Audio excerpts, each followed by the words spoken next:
A warm greetings to everyone. I, Rajni Goyal, Assistant Professor of Economics, Government College Chichroli, Yamnagar, present this topic. We discuss today agricultural marketing, its meaning, marketable surplus, conditions for agricultural marketing, defects of agricultural marketing, measures to improve agricultural marketing, cooperative marketing, agricultural exports, agricultural marketing reforms. So, first of all, we will know about what is agricultural marketing. Agricultural marketing comprises all operations involved in the movement of farm produce from the producer to ultimate consumer. It includes collection, grading, processing, storage, transportation and selling. अर्थात कृषि उपज की बिक्री।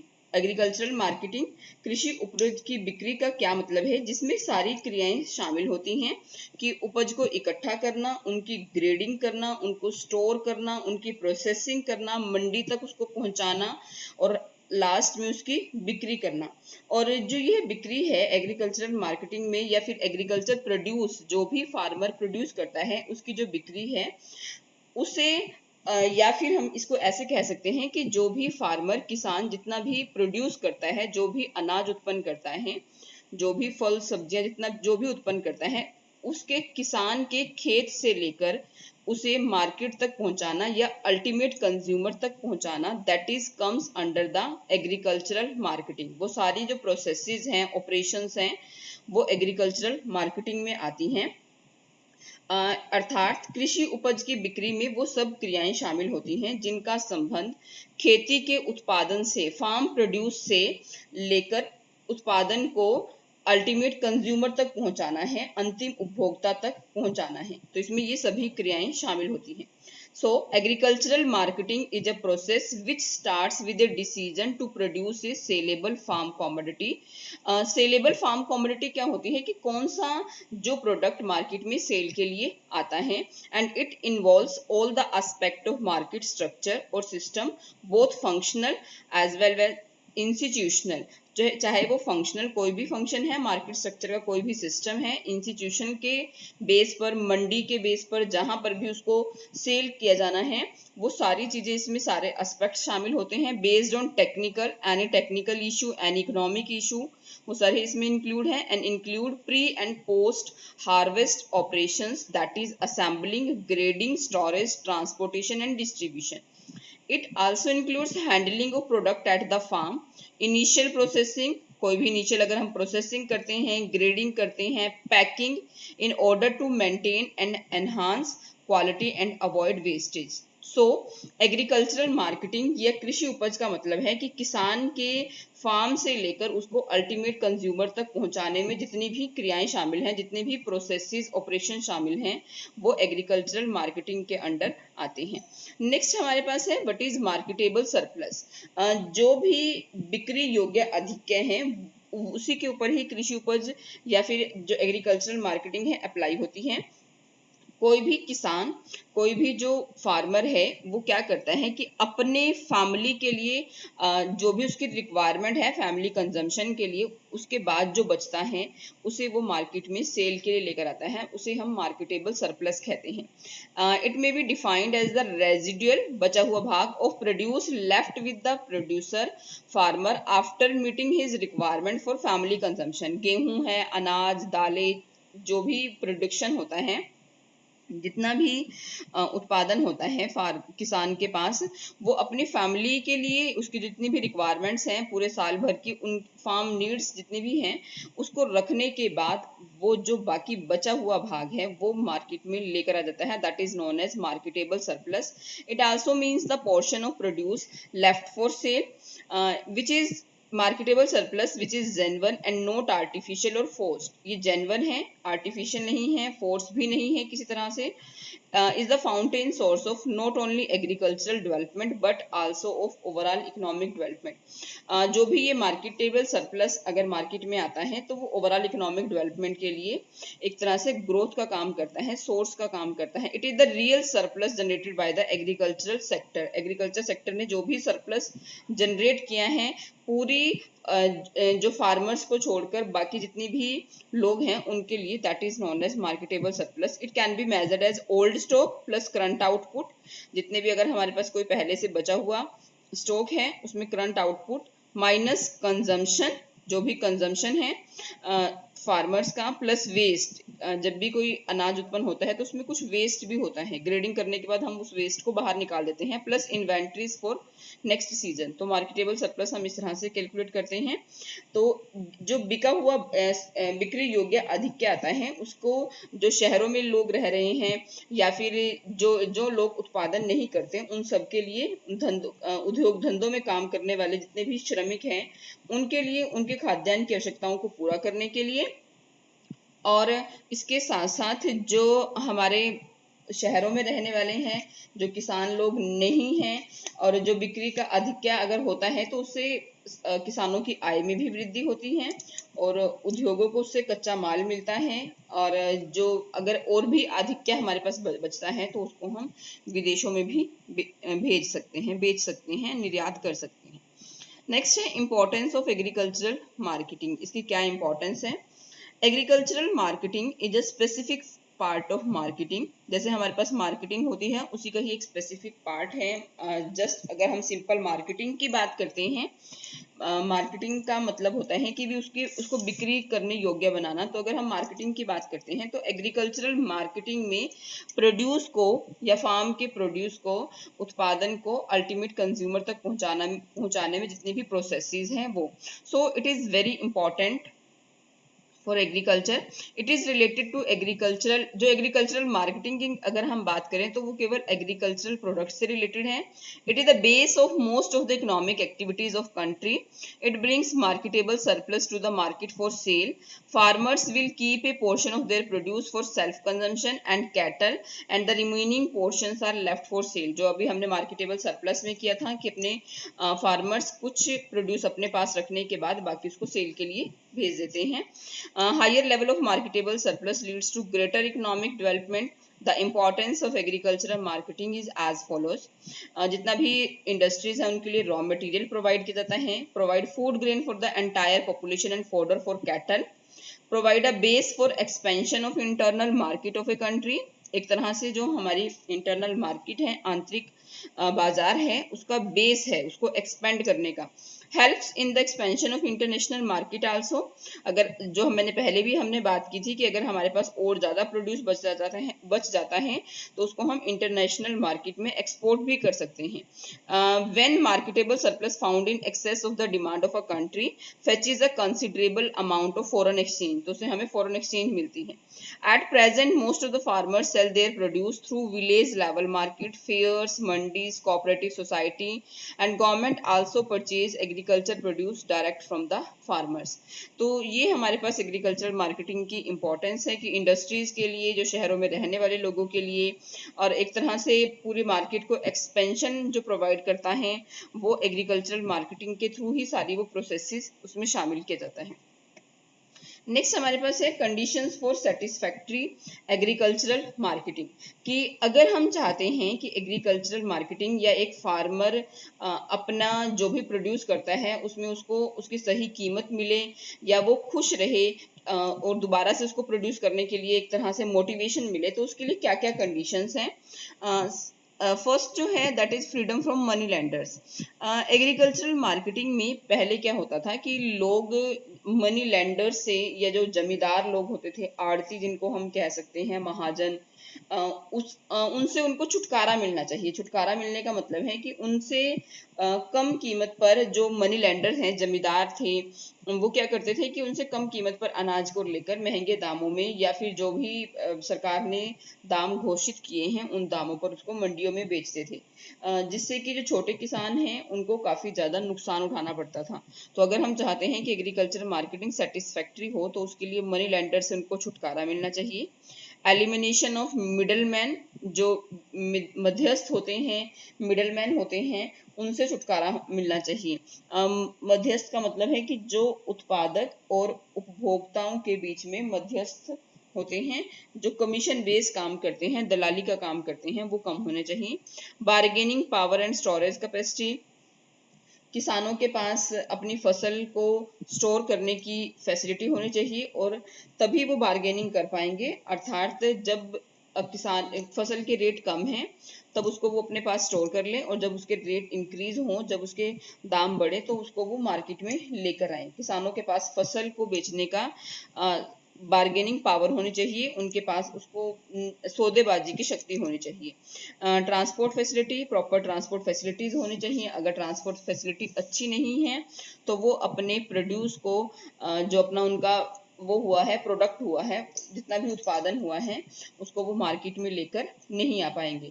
तो उपज को market में लेकर किसानों को मंडियों में बेचे जाने की पूरी फैसिलिटीज होनी चाहिए। रेगुलेटेड मार्केट, बाजार, नियमित मंडियां होनी चाहिए। नियमित मंडियां होने से जो भी आड़ती हैं, दलाल हैं, उस पर नियंत्रण रखा जा सकता है। और जो मंडियां हैं वहां पर जितना भी वेट्स और मेयर्स हैं वो प्रॉपर होने चाहिए, ताकि भी किसी भी तरह से किसानों को कोई नुकसान ना हो। मार्केट इंटेलिजेंस का मतलब है कि बाजार संबंधी जितनी भी सूचनाएं हैं वो प्रॉपर उनको रेडियो से, टेलीविजन से, न्यूज़पेपर से किसानों को मिलती रहनी चाहिए, ताकि वो उनको अपने फसल का सही दाम मिल सके। तो ये हमारे पास है conditions for satisfactory agricultural marketing. अगर हम आगे बात करें तो इसमें कुछ डिफेक्ट्स भी हैं। एग्रीकल्चरल मार्केटिंग में कुछ डिफेक्ट्स हैं, उसके दोष। वो दोष कौन कौन से हैं? फर्स्ट है अनऑर्गेनाइज फार्मर्स। जो फार्मर्स हैं वो अनऑर्गेनाइज्ड हैं, उनमें संगठन का अभाव है। जो किसान लोग हैं वो संगठित नहीं हैं, तो वो जो छोटे छोटे किसान हैं वो थोड़ी मात्रा में अपने जो फसल है उसको मंडियों तक कई बार नहीं लेकर जाते।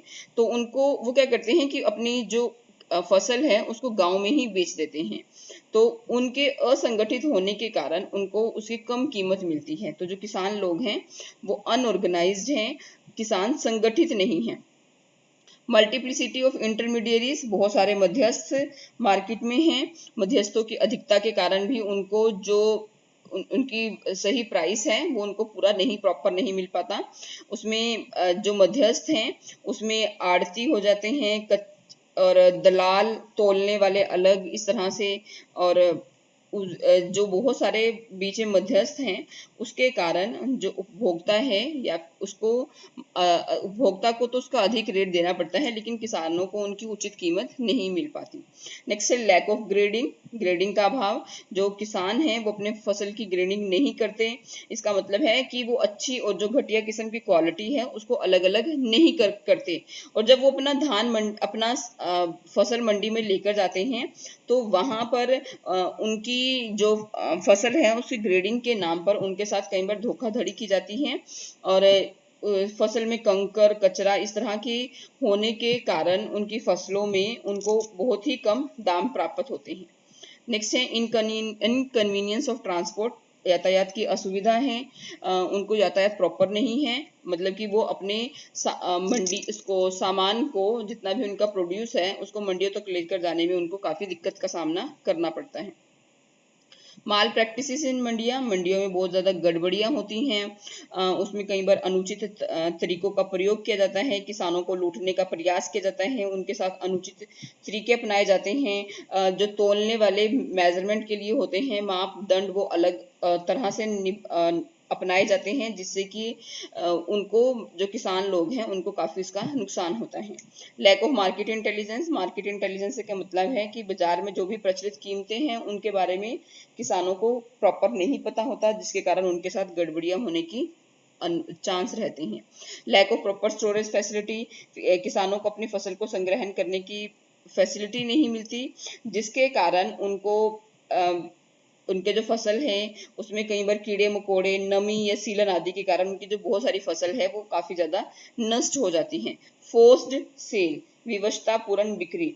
जो किसान है, भारत का जो औसत किसान है वो अपना उत्पादन अगर नहीं बेचता तो कई बार उसको फसल काटने के तुरंत बाद उसे बेचनी पड़ती है। उसके कई रीजन है, क्योंकि उसने क्या किया है कि बैंकों से पहले से ही लोन लेकर रखा है, किसी आड़ती से, महाजन से, इस तरह से लोन लिया है कि जब मेरी फसल आएगी तो मैं उसको वापिस करूंगा।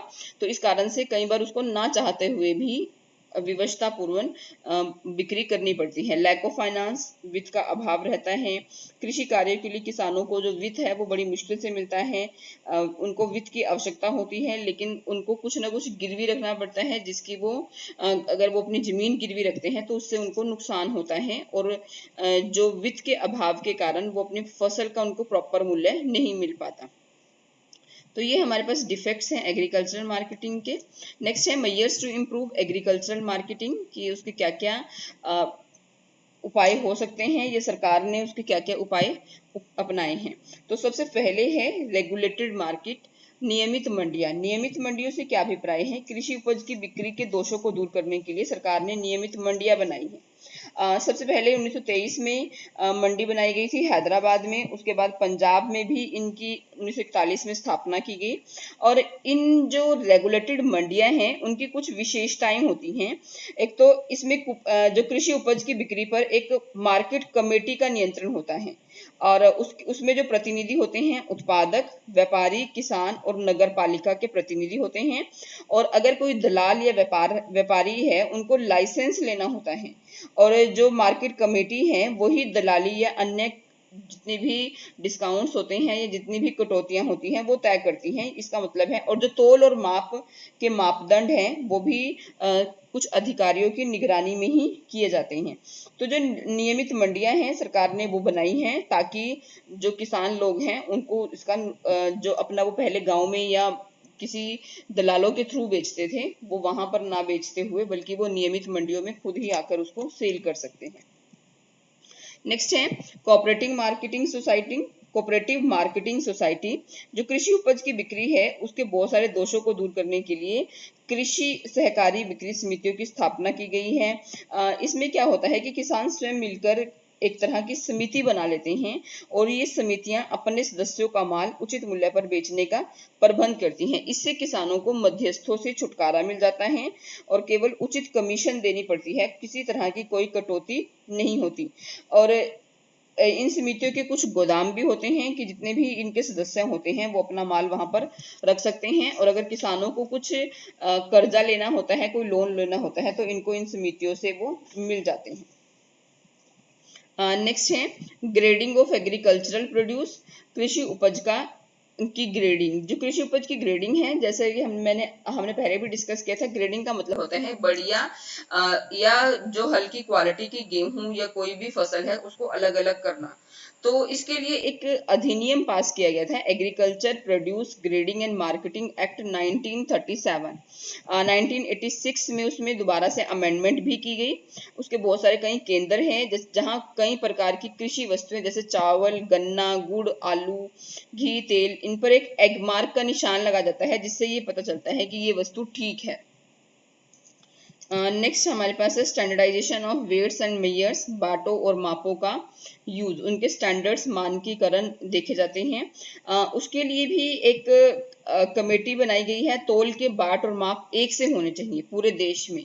सरकार ने 1958 में तोल के लिए एक प्रणाली शुरू की कि जो पुराने बाट थे उनको बिल्कुल खत्म कर दिया, और अब बाटों का निरीक्षण करने के लिए कि भी सही से उनकी माप तोल हो रहा है या नहीं, कुछ इंस्पेक्टर्स नियुक्त किए जाते हैं जो ये देखते हैं कि जो जितनी भी अगर मंडियों में किसी भी तरह की कोई अनियमितताएं हैं तो उनको दूर किया जा सके और किसी भी तरह के धोखे से बचा जा सके।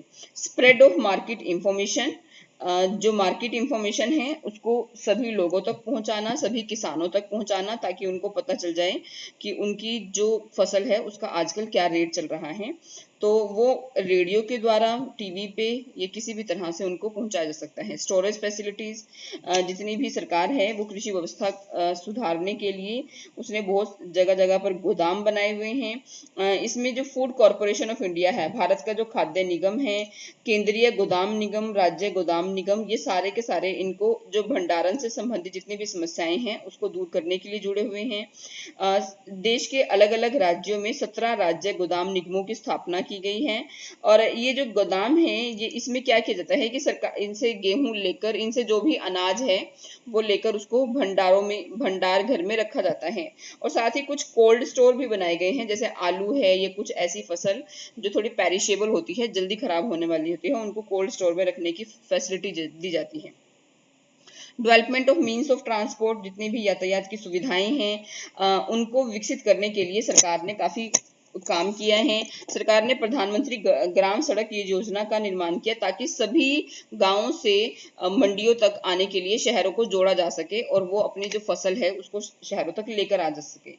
Agricultural training of agricultural marketing, जितनी भी एग्रीकल्चरल मार्केटिंग है उसमें सुधार के लिए सरकार ने प्रशिक्षण देने के लिए कई प्रशिक्षण संस्थाएं खोली गई हैं। नागपुर की जो प्रशिक्षण संस्था है उसमें उच्च अधिकारियों को प्रशिक्षण दिया जाता है। इसी तरह से और भी प्रशिक्षण संस्थान है हैदराबाद में, सांगली, लखनऊ में, जहां पर जितने भी अधिकारी है एग्रीकल्चर से संबंधित उनको प्रशिक्षण दिया जाता है मार्केटिंग से लेकर। नेक्स्ट है प्राइस सपोर्ट, कीमत समर्थन। किसान के उत्पादन में वृद्धि करने के लिए, उनको प्रेरित करने के लिए, मोटिवेट करने के लिए हर साल कोई भी जब फसल आती है तो सरकार उसका प्राइस निर्धारित करती है, उसका एक न्यूनतम मिनिमम प्राइस निर्धारित करती है कि आपको कम से कम इतना प्राइस तो मिलेगा ही मिलेगा। और इतनी जो भी ये न्यूनतम प्राइस है या जो प्राइस सपोर्ट करती है पॉलिसी है वो सरकार के द्वारा commission for agricultural cost and price, ये कमीशन है कृषि लागत एवं कीमत आयोग, उसके द्वारा तय की जाती है। नेक्स्ट हमारे पास है national institute of agricultural marketing, कृषि विपणन का राष्ट्रीय संस्थान। इस संस्था की जो स्थापना है वो 1988 में की गई और इसका मुख्य उद्देश्य कृषि बाजारों को विकसित करना था।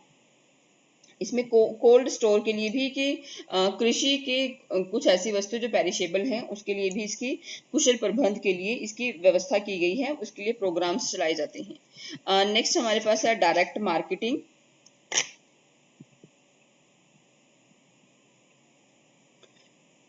कृषि उत्पादन की बिक्री में अगर हम मध्यस्थ को समाप्त कर देते हैं, जितने भी मीडियोकर्स हैं अगर वो वो बहुत कम हो जाते हैं तो सरकार उसके लिए बहुत सारी सुविधाएं प्रदान करती है कि किसानों को उचित स्थान और आवश्यक सुविधाएं उपलब्ध कराई जाती हैं और वो डायरेक्ट मंडियों में आकर अपनी उसको सेल कर सकते हैं।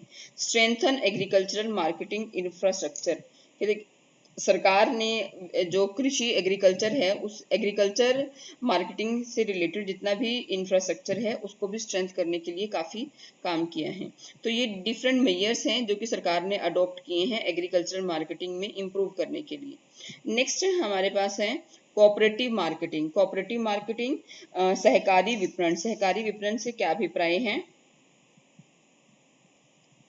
नेक्स्ट हमारे पास है कोऑपरेटिव मार्केटिंग। कोऑपरेटिव मार्केटिंग का मतलब होता है कि जब किसान आपस में मिलकर एक संगठन बना लेते हैं उसकी पूरी व्यवस्था करने के लिए, कृषि उत्पादन से लेकर उसे बेचने तक के लिए, तो कोऑपरेटिव मार्केटिंग में किसानों में काफ़ी ज़्यादा एक तरह से पारस्परिक लाभ उनको प्राप्त होते हैं, जितनी भी उनकी समस्याएं हैं उनको मिलकर सोल्व किया जाता है।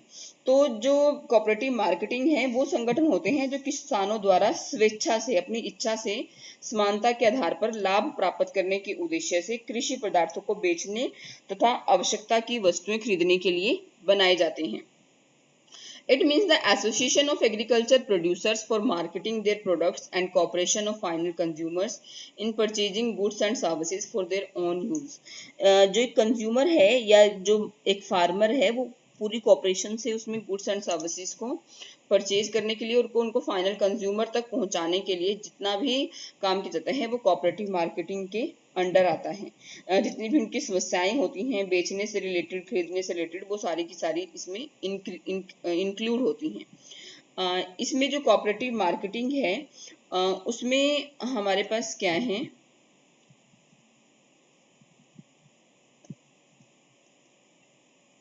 उसके कुछ ऑब्जेक्टिव्स हैं। Objectives of cooperative marketing, the main objective of cooperative marketing society is to ensure for their members as much as possible for the products they cell.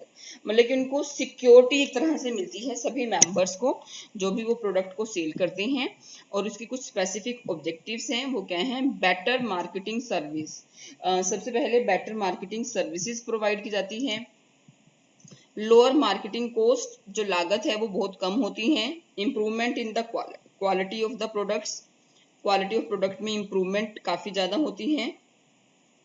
Influencing supply and demand in the market, जो demand and supply है उसको काफ़ी ज़्यादा प्रभावित करती है cooperative marketing.